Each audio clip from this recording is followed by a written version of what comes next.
Free living amoeba കൊണ്ട് ഉണ്ടാവുന്ന പ്രധാനപ്പെട്ട 2 അസുഖങ്ങൾ മരണസാധ്യതയേറെയുള്ള അമീബിക് മെനിഞ്ചൈറ്റിസും വൈകല്യങ്ങളും അന്ധതയുണ്ടാക്കുന്ന ഇൻഫെക്റ്റീവ് കറാറ്റൈറ്റിസും. പകരുന്ന രീതി മറ്റു രോഗങ്ങളെ പോലെയൊന്നുമല്ല, ഒരൊറ്റ എൻട്രി പോയിൻ്റാണ്, മൂക്കിലൂടെ മാത്രമാണ്. അതുപോലെ കണ്ണിൽ വരുന്നത് അത് ബ്രെയിനിലേക്ക് എത്തുന്നില്ല, കണ്ണിലുണ്ടാവുന്നത് കോർണിയ കൃഷ്ണമണിയിലേക്ക് വെള്ളം. നമ്മളെല്ലാവരും രാവിലെ എണീറ്റ മുഴുവൻ വെള്ളം കൊണ്ട് കണ്ണ് കഴുകുന്നവരാണ്. അപ്പോൾ ഈ വെള്ളം ശുദ്ധമല്ല എങ്കിൽ, പ്രത്യേകിച്ചും കോർണിയൽ ഇഞ്ചുറി ഉണ്ടെങ്കിൽ, പ്രമേഹം ഉണ്ടെങ്കിലൊക്കെ സാധ്യത കൂടുതലാണ്. അതുപോലെ മൂക്കിലേക്ക് വെള്ളം ചെന്നെത്തുമ്പോൾ ശ്രദ്ധിക്കണം.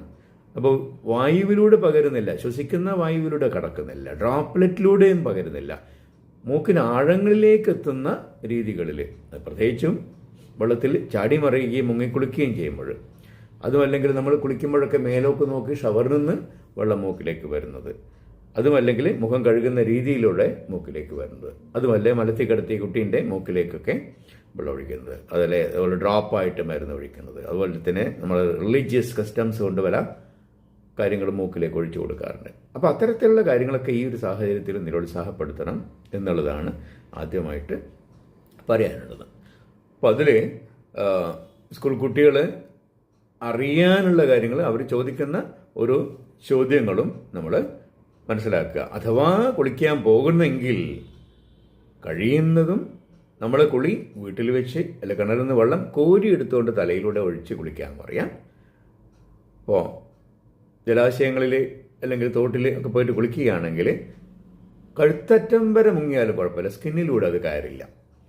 അപ്പോൾ നമ്മൾ മൂക്കിലേക്ക് വെള്ളം കടക്കാത്ത രീതിയിലുള്ള കുളിയാണെങ്കിൽ, അത് ഉറപ്പാണെങ്കിൽ ചെയ്തോട്ടെ എന്ന് വെക്കാം. അപ്പോൾ മുങ്ങിക്കൊണ്ടുള്ള നമ്മൾ നീന്തുന്നത് ഒഴിവാക്കുക.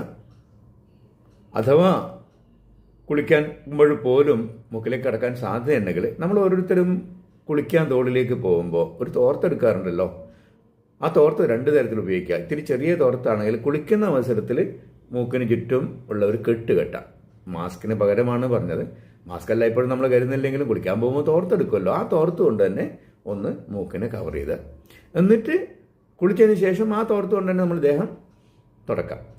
അപ്പോൾ തോർത്ത് മൂക്കിൻ്റെ ഉള്ളിൽ കിട്ടുമ്പം മൂക്കിനകത്തേക്ക് അടിച്ചു പോകുന്ന ഒരു വെള്ളം അത് കുറക്കാൻ പറ്റും.